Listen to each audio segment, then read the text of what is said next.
Hello, everyone. We are so glad you're joining us for the next 2 days as we've been doing in the SciPEP landscape since our last conference in 2021. Explore what a number of our collaborators and colleagues have been doing that had their origins in that conference and our related activities, and challenge our community to take up the work we need to do from here. Kavli and DOE entered into the partnership that became SciPEP more than 3 years ago. Both DOE and Kavli have a vested interest in how our basic science engage the public around work that does not appear to have an immediate application or payoff. That's a lot of what we do and a lot of what we fund. And we were finding every time we walked into conferences or programs around SciComm, the discussion immediately defaulted to misinformation, disinformation, fake news, trust, and overall, how to make your science relevant, by which almost always was meant to find and communicate the utilitarian value of your research, no matter how tenuous the connection. We wanted with SciPEP to create a space for scholarship, for dialogue, and for creating effective training approaches we could emulate and champion for basic science. We thought, rather naively it turns out, that there'd been a good bit of work already done in the academic sector analyzing basic science communication. Well, there wasn't. And some good programs for training for or practicing communication specifically based in discovery science. We could find some pieces of this, but we couldn't find full programs. We quickly realized the need to tap the broader community, and that's all of you joining us today, to help us figure out where the gaps were and how to fill them. That informed our first conference in July 2021, and I'm delighted to see so many faces from that conference joining us again. The 2021 conference was a watershed for us, and apparently for the community. As you will hear over the course of the next 2 days, we have a much better understanding today of what we don't know, and that's always the best and first place to start. And we have some good ideas, we think, we want to know what you think, about how to start filling in those gaps in our knowledge and practice. What has been heartening to me over the last 3 years since the conference has been the increased attention that our communication scholars have been paying to communicating basic research and incorporating into their research designs questions that reflect if, how, and when the narrative or framing approaches for basic science or for basic scientists differ from what we currently do in other science communication endeavors. And you'll hear some of those questions and approaches in the discussions we've queued up for you. Now, let me end by saying that none of us think science communication is a zero-sum game. That capacity building for basic science means we need to stop doing all the other important SciComm work we're currently doing. But we do think it's time to build a more balanced portfolio of resources and tools to support scientists who want to engage the public around basic science. This is an appropriate point in the conference, actually the entire conference is appropriate for this, to thank our partners at Kavli for their work with us on the shared journey, and for me to recognize the stellar work of my team at DOE, especially Keegan Sawyer, who's been the linchpin of our joint endeavor. And of course, a special shout out to Brooke, who's been a terrific co-leader for SciPEP. Brooke, over to you. Thank you, Rick. Hi, good morning, afternoon, evening, everyone, depending on where you're joining us from. It's so exciting to see everyone saying hi to each other in the chat right now and sharing where you're from and telling us about the weather where you are. We are delighted to be here with you today. As Rick said, my name is Brooke Smith. I'm the director of the Science and Society program here at the Kavli Foundation. 2 years since our first SciPEP conference. And the first conference really showed us that there's great interest in understanding elements of communicating basic science effectively, but it also showed us that there's not a lot that we know about it. As Rick shared, there's little to no scholarship specifically about it. And while there are a lot of great projects that many of you do, we rarely share what we're doing, we rarely evaluate our work, and if we do evaluate it, we rarely share our learnings from those evaluations. So for the last 2 years, we've tried to dig into this a bit more. We've commissioned a few papers, we've done a few new surveys, we've had some of you analyze some existing data a little bit differently, and we've convened some conversations with many of you who are working to communicate basic science in order to understand your perspectives and your experiences and what you see as gaps and opportunities.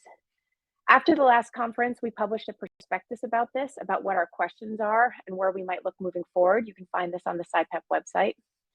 And through all of this, we've heard from a lot of you with actually a number of differing views about whether communicating basic science is actually different from what we do or know about communicating any other kind of science. I shared at our last conference, and I wrote a piece about this that you can find on the Kavli Foundation website, that I think this is something that deserves special attention right now. I shared how through my experiences, especially through leading communication trainings, that when working with basic scientists, there's always a bit of a hang-up that's a little bit differently than working with applied scientists. As we all know, part of working through strategic communication skills is focusing on the relevance of your science to the audience you are communicating with. And I've found experientially when working with basic scientists that I repeatedly hear that this is a challenge. I either hear basic science is not about being relevant, it's about discovery or curiosity. Or I hear, in order to make this relevant, I need to make it about something that it might eventually be applied to, which is not why I'm doing the science. It's not what motivates me. So I personally entered this discovery phase a couple of years ago when we launched SciPEP and had our conference 2 years ago, assuming that we needed to figure out what is different about basic science and how can we build a toolbox that helps support that. And my journey's even left me questioning whether or not it's different. And this conference comes at an exciting time for us to continue to explore that question. Last month here at the Kavli Foundation, we hosted a workshop of about 20 scholars and practitioners who either lead communication trainings that involve basic scientists or study science communication or science communication training specifically. And we actually started that conference with what we call a human histogram. And we asked people to stand in the room on a spectrum. On one side of the room, if they disagreed with the statement, and one side if they agreed with it. The statement was, communicating basic science specifically is unique. And what we found is that people were all over the room. There was no clear consensus. Some felt strongly it was very unique when it comes to communication. Others said it's not unique at all. The same communication principles matter. Others said that's not even the right question. We'll unpack all of that today. And in fact, we'll poll all of you that are here this morning later on in this session to hear your views about that so we have a sense of where we're all starting. So much of this conference is designed to explore these things that we've learned, highlighting the expertise of all of you who have dug deeper, studied this, thought about it, tried different things in your trainings the past couple of years and grappled with these questions. We hope you'll share your stories and ideas throughout the conference and also share what you're grappling with. I'm really looking forward to continuing to advance these ideas together so we as a community can explore, experiment, and continue to make our communications as effective as possible. I'm now going to turn it over to Keegan Sawyer, who has tirelessly been preparing us for this day and leading the work with us this last few years. Keegan will walk us through what to expect today and tomorrow and what's in store. Keegan? Thanks, Brooke, and thanks everyone for joining us. I am, as Brooke said, Keegan Sawyer, never passing up on the opportunity to be redundant, never. I'm the project manager at the Science of Science Communication with the U.S. Department of Energy, Office of Science. I work with Rick closely. That's my professional title, but I'm also a cat lover, I'm a nature enthusiast, I'm a boy mom, I got 3, I'm a gardener, and I think that Firefly is one of the best science fiction shows to have ever been created, and you cannot change my mind. And I promise for those of you who stick with us to the end of the conference, that comment about Firefly will eventually make sense. My role in this introduction is simple. I'm going to frame what we're doing together for the next 2 days, the conceptual framing for today and tomorrow.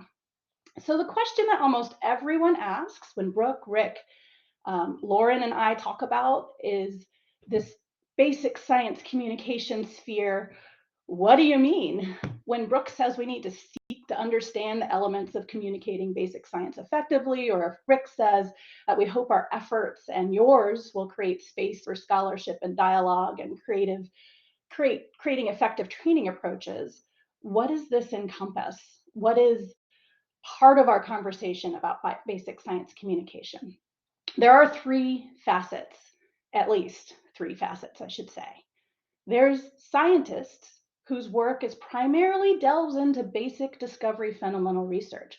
What do they need to feel equipped, empowered, or in other ways supported to communicate about science? There are also scientists and professional communicators who desire or whose work require them to communicate or engage with different folks about basic research. So here we have two facets, the communicator, which we're calling basic scientists, and the subject of communication, basic discovery science. And then there's a third facet, publics, communities, our neighbors, our policymakers, our institutional leaders, the people who are or may become interested in connecting with basic science, basic scientists, or both. So today, day one, is about information and ideas. Information about these scientists, about these publics, about the nature of basic science. What information is useful as we explore whether basic science communication requires distinct or unique strategies and tactics. This is data to inform and stimulate ideas about effective basic science communication to advance our practice of communicating about what we call often the whole story of science. And tomorrow is about ideas again, but action. With all the information we hear and discuss today, what do we do with it? And when? And who? And how? By action, we mean research.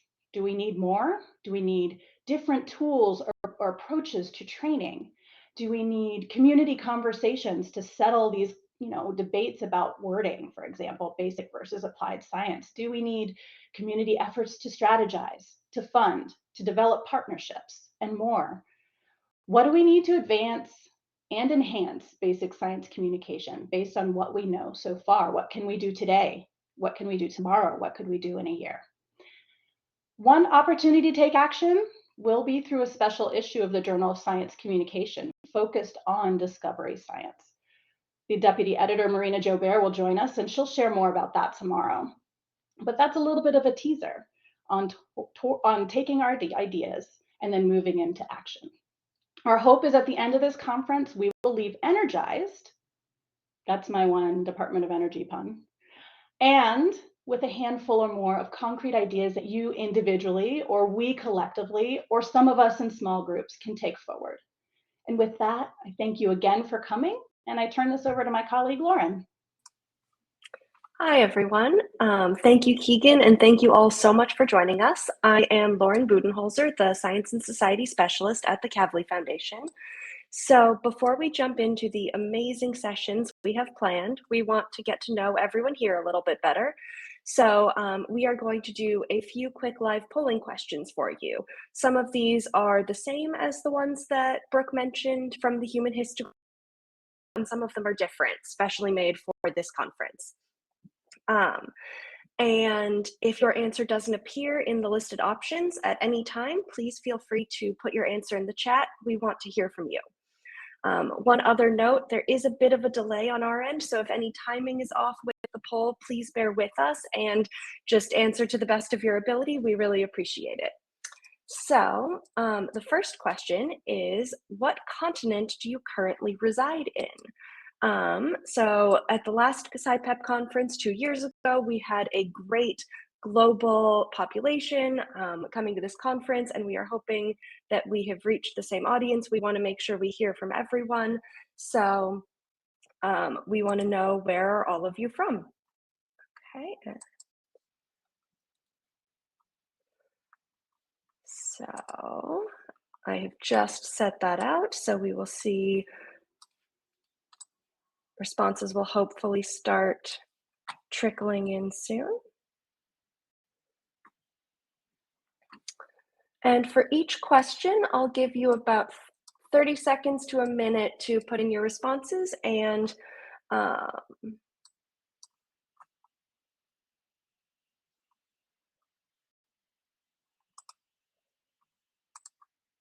so I am not seeing any responses on my end. Brooke, Rick, or Keegan, can you see any? Yeah, maybe because you're running it, you can't see it. Great, perfect, that is fine. Okay, so the second question is, we want to know if you consider yourself primarily a researcher, a scholar, or a practitioner. And we know that these categories have a lot of overlap, a lot of interconnection. So please choose the response that fits the most closely with how you spend the largest amount of your time. And so the way we have defined these categories for this question is for a researcher, that would be someone who does basic or applied science. If for a scholar, this would be someone who studies science communication or social science, and a practitioner would be a communicator, a trainer, someone in those categories. Okay.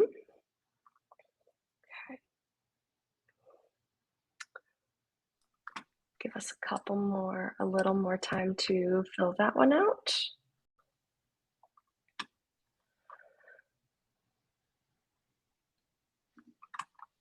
Okay, and the next fun question is, what is your favorite animal? Are you a dog person, a cat person? We've got a couple other options. Is your favorite animal not listed among the answers? So please put that one in chat.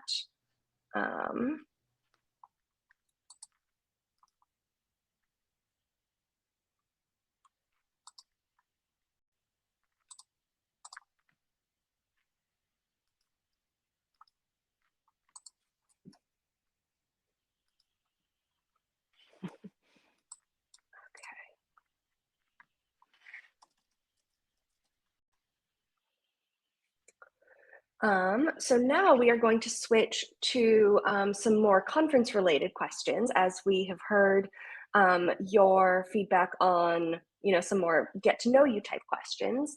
And so we want to hear your thoughts on a few questions that we have been thinking a lot about. So do you think that it is important to distinguish basic from applied science in science communication? So the two answers, or the two options for these for this poll question is yes, basic and applied science are completely different, or no, they are all one science.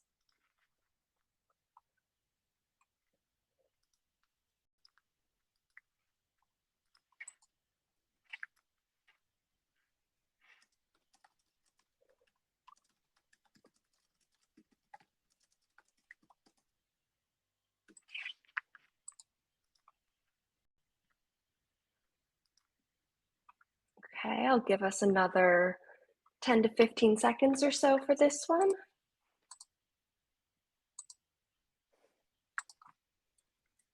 So I'm just going to jump in for a quick second. Lauren, a number of people in the chat have said that poll 2 closed too quickly and they couldn't answer. So when you get through them all, let's reopen that one. Oh, I'm not sure that's actually possible. Okay, let's see what we yeah. can. Sorry, everybody.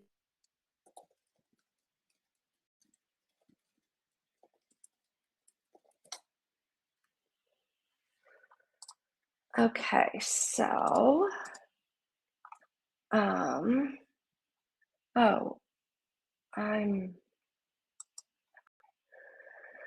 okay, so now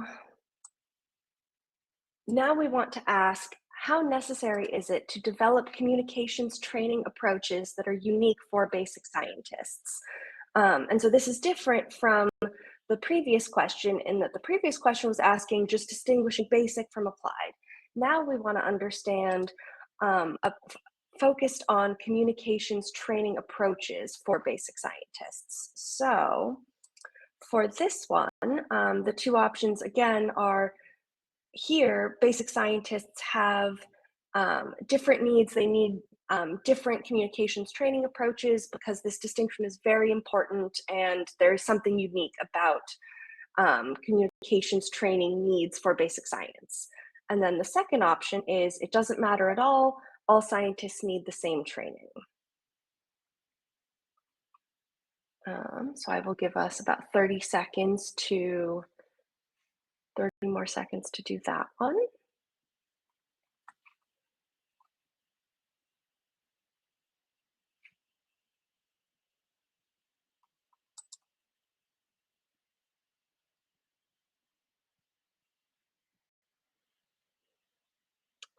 Okay, and then the final question we have for you is, how important do you think it is to have communication or engagement distinctly about basic research?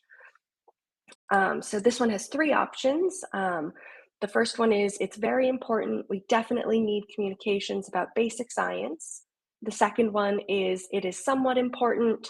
We should sometimes separate basic from applied science, but not always. And the final question, or the final option, is it's not important at all. We shouldn't be distinguishing, or we shouldn't have separate communications for basic and applied science.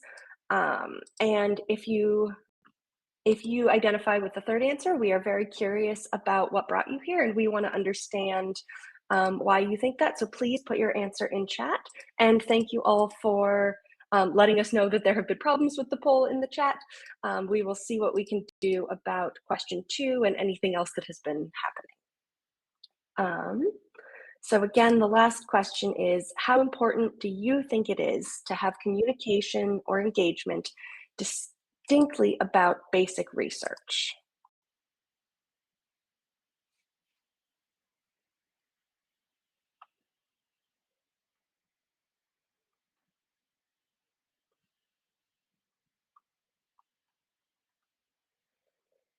Okay, so we are going to wrap this up, and I'm going to see if I can reopen. Brooke, you said poll 2, correct?